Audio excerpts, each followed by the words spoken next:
ये एक motivational video नहीं है। आपको कौन सी बुक पढ़नी चाहिए, कितने घंटे पढ़ने चाहिए, इसके बारे में भी नहीं है। I am assuming that you have the motivation to study. आप 10 से 12 घंटे, 8 से 10 घंटे आप डेली पढ़ाई कर रहे हैं, प्लस आप जो मार्केट में बेस्ट अवेलेबल कोचिंग है वो आपने ज्वाइन कर रखी है, प्लस आपके पास जो बुक्स होनी चाहिए किसी भी कॉम्पिटिटिव एग्जाम को क्रैक करने के लिए वो आपके पास बुक है। ये सब एज्यूम करने के बाद there are few things which stop you from making it to the final list to any competitive exam, जिसमें आप इधर प्रीलिम्स में 1-2 नंबर से रह जाते हैं या मेंस में रह जाते हैं, कभी कभी आपका फाइनल मेरिट लिस्ट में नाम नहीं आता है।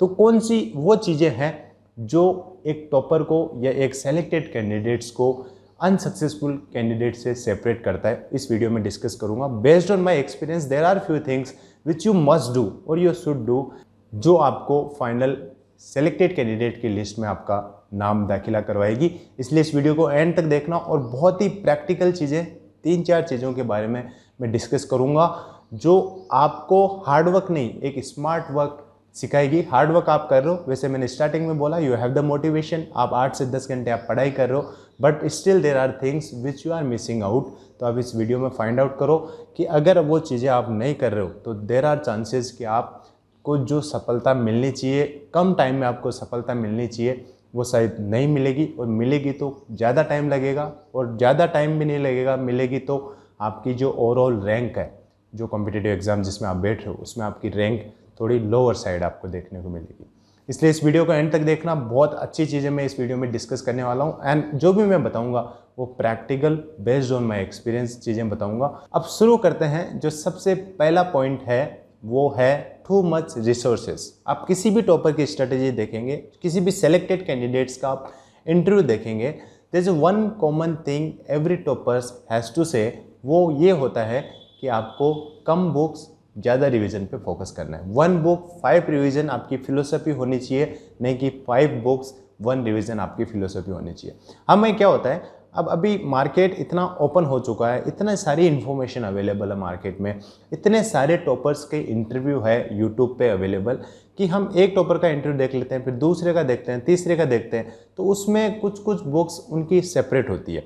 चाहे किसी एक बंदे ने एक बुक फॉलो करी होगी एक सब्जेक्ट के लिए, लेकिन हम 3-4 टॉपर की स्ट्रेटेजी देख लेते हैं, तो उसमें हर टॉपर ने शायद अलग बुक फॉलो करी होगी, इसलिए हमारे पास 3-4 बुक्स के नाम हो जाते हैं और हम कंफ्यूज हो जाते हैं कि हम इनमें से कौन सी बेस्ट बुक हमारे लिए रहेगी।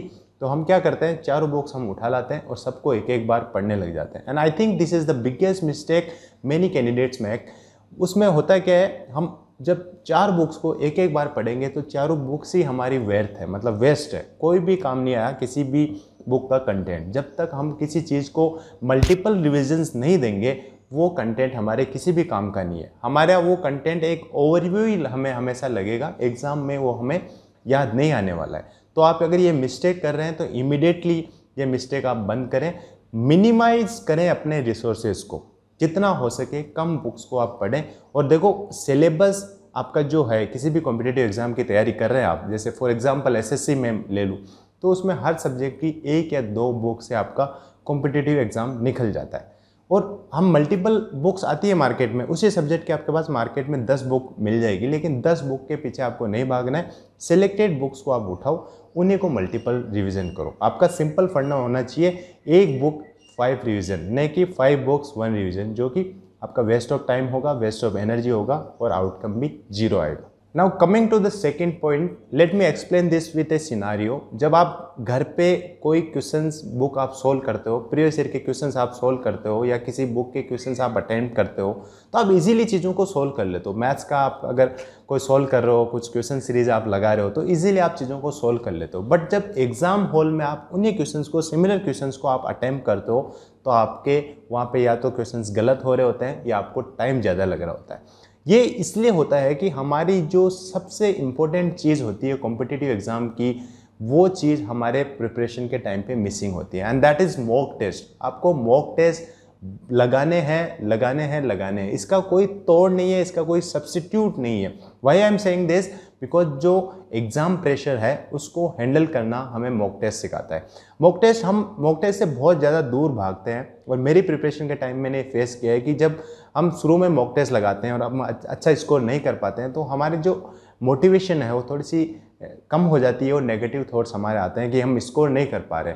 एंड ये चीज़ आपको क्लियर कर लेनी है माइंड में कि शुरू में सबका स्कोर कम आता है, चाहे वो एक टॉपर हो चाहे वो एवरेज स्टूडेंट हो, शुरू में सबका कम स्कोर आता है। लेकिन जो प्रेशर हैंडल करने की जो कैपेसिटी बिल्ड होगी वो मॉक टेस्ट से होगी। मॉक टेस्ट आपको कॉन्फिडेंस देगा कि आपको एग्जाम में अच्छा करने के लिए जो चाहिए वो कॉन्फिडेंस मॉक टेस्ट आपको देता है। इसलिए कम स्कोर आ जाएगा, उससे आपको डरना नहीं है, ये सबके साथ होता है। कम स्कोर शुरू में आपका आएगा और डेफिनेटली आएगा, बट विथ टाइम जैसे जैसे आपके कॉन्सेप्ट्स क्लियर होंगे, जैसे जैसे आपकी स्पीड बढ़ेगी, आपका स्कोर भी बढ़ता जाएगा।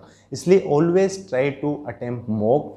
वीकली आप मॉक लगा सकते हैं। आपकी प्रिपरेशन का टाइम काफ़ी ज़्यादा हो गया है, एग्ज़ाम आपका आने वाला है, तो आप डेली मॉक लगा सकते हैं। लेकिन ये मॉक का आपको अपने प्रिपरेशन का पार्ट बनाना पड़ेगा। विदाउट मॉक आप जो मिस्टेक घर पे करके सुधार सकते हो वो मिस्टेक आप एग्ज़ाम हॉल में करोगे, वहाँ पर आपको उसको सुधारने की, उसको करेक्ट करने का आपको मौका नहीं मिलेगा और वो चांस आपके हाथ से निकल चुका होगा। इसलिए ऑलवेज अटेम्प्ट मॉक। जो भी आपने टॉपिक या सब्जेक्ट आपने कंप्लीट कर लिया है उसके मॉक लगाओ। Irrespective of how much you score, you need to attempt mock. This is very very important in your preparation journey. आपको मॉक टेस्ट अटेम्प्ट करने। Now coming to the third point, आपको जो exam है, जिस भी exam को आप target कर रहे हैं, उसका एग्ज़ाम पैटर्न, उसका सिलेबस और उसका सिलेबस का वेटेज टॉपिक वाइज आपको पता होना चाहिए। ऐसा एक कहावत होती है कि आप हर चीज़ को एक तराजू से नहीं तोल सकते। आप धान तोलने वाले तराजू से, जो अनाज तोलने वाले तराजू से आप सोना नहीं तोल सकते, क्योंकि उसमें जो एरर है, जो मेजरमेंट एरर है, वो बहुत ज़्यादा आ जाएगा। इसलिए आपको इन चीज़ों को गोल्स करना पड़ेगा। और this is part of the smart study कि कोई टॉपिक है जिसका आपके एग्ज़ाम में वेटेज है 1 नंबर का, वहाँ से आने वाला है। कोई टॉपिक है जहाँ से 10-15 नंबर का आपको एग्जाम में क्वेश्चन देखने को मिलेंगे, तो आप दोनों को सेम टाइम दे नहीं सकते। और कई स्टूडेंट ये गलती करते हैं, हर सब्जेक्ट को, हर टॉपिक को इक्वल टाइम वो देते हैं, और ये बिगेस्ट मिस्टेक होती है उनकी। क्योंकि आप 1 नंबर के टॉपिक को आप 1 घंटा दे रहे हैं, 10 नंबर जिसका मार्क्स वेटेज है उसको भी आप 1 घंटा दे रहे हैं, तो you are making a mistake, you are making a blunder actually. इसलिए अपने सिलेबस को देखो, टॉपिक्स वाइज वेटेज को समझो, किस टॉपिक का वेटेज ज़्यादा है, किसका कम है, ये चीज़ें एनालिसिस करो और उसके बाद उसी अकॉर्डिंग टाइम दो। और ये पार्ट ऑफ स्मार्ट स्टडी होती है। आपने सुना होगा कि स्मार्ट स्टडी क्या होता है, हार्ड वर्क कर रहे हैं लेकिन स्मार्ट वर्क नहीं कर रहे हैं। तो जो मैं चीज़ें बता रहा हूँ इस वीडियो में, जो 3-4 चीज़ें मैं आपको बता रहा हूँ, वो सब पार्ट ऑफ स्मार्ट वर्क है, और यही छोटी छोटी चीज़ें एडअप होकर एक अच्छा स्मार्ट वर्क बिल्डअप होता है। Now coming to the fourth point, जो भी प्रिपरेशन कर रहे हैं बच्चे वो इस चीज़ से रिलेट कर पाएंगे। और मेरी प्रिपरेशन का टाइम भी I used to face this very often. और वो ये होता है कि हमारी जो ह्यूमन टेंडेंसी है वो चीज़ों को ईजी लेने की होती है। लाइफ शुड बी ईजी, यही होता है हमारा कि लाइफ ईजी होनी चाहिए, इतना हार्डशिप नहीं होना चाहिए, इतना हार्ड कंपटीशन, इतना टफ कंपटीशन क्यों होता है। और वही सेम चीज़, वो सेम मेंटेलिटी हमारी स्टडी में होती है। जो टॉपिक, जो सब्जेक्ट हमें इजी लगता है उसको हम ज़्यादा टाइम दे रहे होते हैं। जिन चीज़ों को हमें मास्टरी हो चुकी है, जिन चीज़ों को हमें अच्छे से याद कर लिया है, जिन चीज़ों को हमारी स्ट्रॉन्ग होल्ड हो चुकी है, हमारी पकड़ हो चुकी है, still we spend more time on those topics जो हमें ऑलरेडी आते हैं। और ये मिस्टेक होती है। इसकी वजह से काफ़ी ज़्यादा टॉपिक्स, हमारे वो टॉपिक छूट जाते हैं जिनके या तो हमारे कॉन्सेप्ट बहुत अच्छे से क्लियर नहीं है या हमने उनका सिर्फ ओवरव्यू समझ में आता है। जैसे फॉर एग्जांपल मैथ्स में आपको परसेंटेज अच्छा लगता है, एक बार आपको परसेंटेज की काफ़ी सारी चीज़ें समझ आ चुकी है, आपका परसेंटेज का कोई क्वेश्चन गलत नहीं हो रहा, मॉक लगा रहे हो उसमें भी परसेंटेज के पूरे क्वेश्चन आप अटेम्प्ट कर ले रहे हो, फिर भी होता है क्या है, अब परसेंटेज आपके लिए बहुत ईजी हो गया, तो हम क्या करेंगे, जब भी मैथ्स पढ़ेंगे, जब भी हमारा टाइम टेबल के हिसाब से शेड्यूल नहीं जा रहा है, हमारा दिमाग कहीं और जा रखा है, अच्छे से हम फोकस करके पढ़ाई नहीं कर पा रहे हैं, तो मैथ्स उठाएंगे, मैथ्स में सीधा हम परसेंटेज का टॉपिक उठा के उसे पढ़ने लग जाते हैं। और ये ह्यूमन ब्रेन की टेंडेंसी है, जो उसे इजी लगती है चीज़ें उसे वो आराम से पढ़ लेता है और ज़्यादा टाइम उसको पढ़ने की ट्राई करता है। इसलिए ये चीज़ आपको अवॉइड करनी है। कभी उस टॉपिक को आपको ज़्यादा नहीं पढ़ना है जो आपको लगता है कि आप कंफर्टेबल हो, उसमें कोई भी क्वेश्चंस आपको एग्जाम या मॉक टेस्ट में परेशान नहीं करता है। इसलिए उन टॉपिक को ज़्यादा आपको टाइम देता है जो आपके अभी प्रिपेयर नहीं हो रखे हैं, या आपको उनको प्रिपरेशन अभी करना है, या उनके क्वेश्चंस आपके एग्जाम में या मॉक टेस्ट में गलत हो रहे हैं। इसलिए जो टॉपिक आपके कंफर्टेबल है, जिनमें आप कंफर्टेबल हो चुके हो, उनको कम टाइम देना है, और जिनको अभी आपको लगता है कि इनमें आपको डिफ़िकल्टी फेस होती है तो उनको आपको ज़्यादा टाइम देना है। एक लिस्ट बना लो इजी टॉपिक जिन पे आपकी स्ट्रॉन्ग होल्ड है, उनको एक साइड लिख लो। जिन टॉपिक्स को आपको ज़्यादा टाइम देना है उनको एक साइड लिख लो। तो यही 4 पॉइंट्स है जो मैं आपको बताना चाहता हूँ। And many of us make these mistakes जो हम कहीं ना कहीं कंपटीशन में हमें दरकिनार कर देता है, और न चाहते हुए भी ये मिस्टेक्स हमसे होती रहती है। न चाहते हुए भी हम ज़्यादा टाइम इजी टॉपिक्स पे स्पेंड करते हैं, नहीं चाहते हुए भी हम मॉक टेस्ट नहीं लगाते वीकली, नहीं चाहते हुए भी हम वेटेज को ध्यान में नहीं रखते, और किसी भी रैंडम टॉपिक पे हम बहुत सारा टाइम स्पेंड कर रहे होते हैं। तो ये जब आप प्रिपरेशन कर रहे हो तो इन चीज़ों का आपको ध्यान रखना है, कॉन्स्टेंटली ध्यान रखना है, कॉन्स्टेंटली मॉनिटर करना है कि ये मिस्टेक आप कर तो नहीं रहे। This is all in this video. और इसके अलावा if you are preparing for SSC और bank exam, then Unacademy is offering a combo batch for SSC and bank, जिसमें आपको एसएससी और बैंक की सीईटी के पैटर्न को ध्यान में रखते हुए तैयारी कराई जाएगी।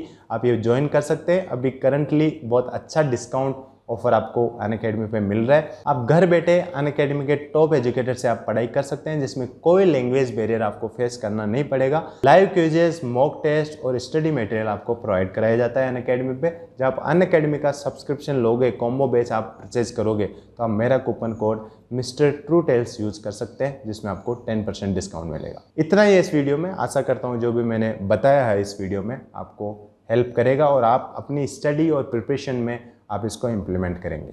This is all in this video. Thank you guys, thanks for watching.